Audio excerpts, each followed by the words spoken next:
The arrival at the Forest House. Detective Marcus Holden was not the superstitious type. He was a man of reason, logic, and facts. So, when he was called to investigate a series of strange occurrences at an abandoned forest house deep within the woods of White Pines, he approached it with the same clinical detachment he applied to every case. The locals had spun tales of haunting whispers, unnatural shadows, and an unsettling feeling that clung to anyone who dared venture too close to the house. Marcus dismissed these as the wild imaginings of people who had too much time on their hands. The house itself was a relic from a bygone era, a crumbling Victorian structure with ivy creeping up its stone walls like eager fingers. The windows were dark, blackened by years of neglect, and the front door hung ajar, swaying slightly in the breeze. Marcus noted the dilapidated state of the place but felt no unease as he stepped over the threshold. Inside, the air was thick with the smell of decay. Dust coated every surface, and the floorboards creaked ominously under his weight. His flashlight cut through the gloom, revealing nothing out of the ordinary, just the skeletal remains of what had once been a grand home. But as he moved deeper into the house, something changed. The atmosphere became heavy, oppressive, as if the walls themselves were closing in on him.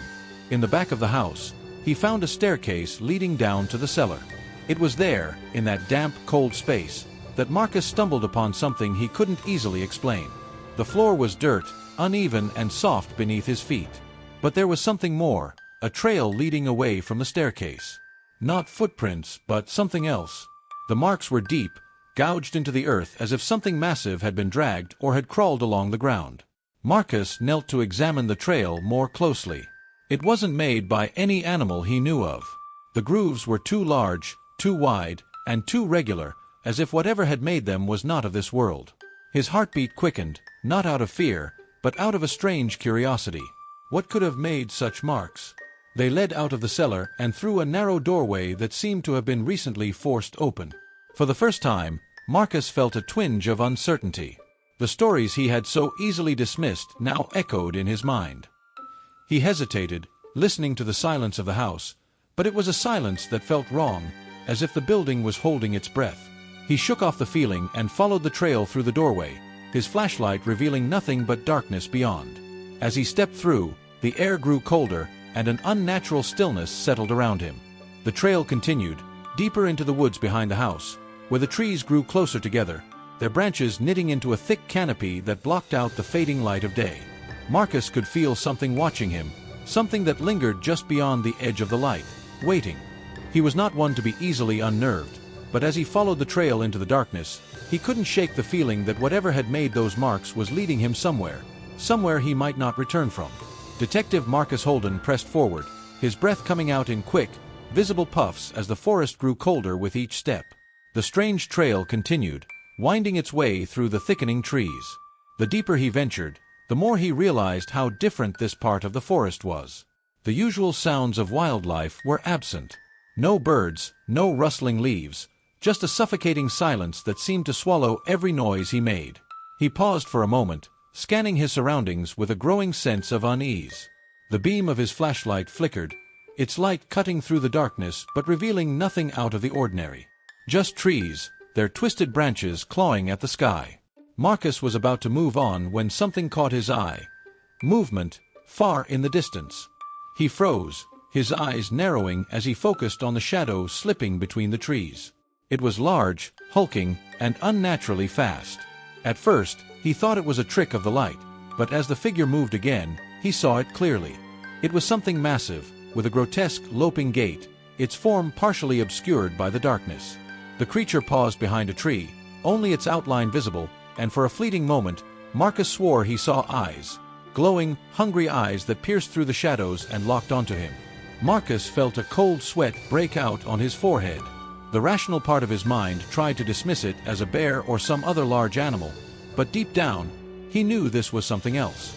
His instincts screamed at him to turn back, to get away from whatever was out there, but his feet felt rooted to the ground, his body paralyzed by a mix of fear and fascination.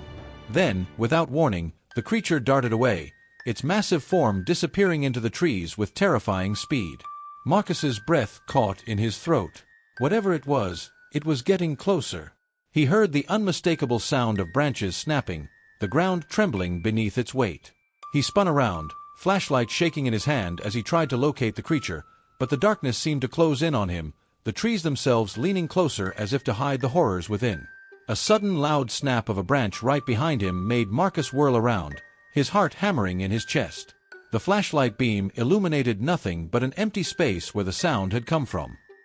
He backed away slowly, his senses on high alert, but just as he took another step, he heard a low, guttural growl, a sound that vibrated through his very bones.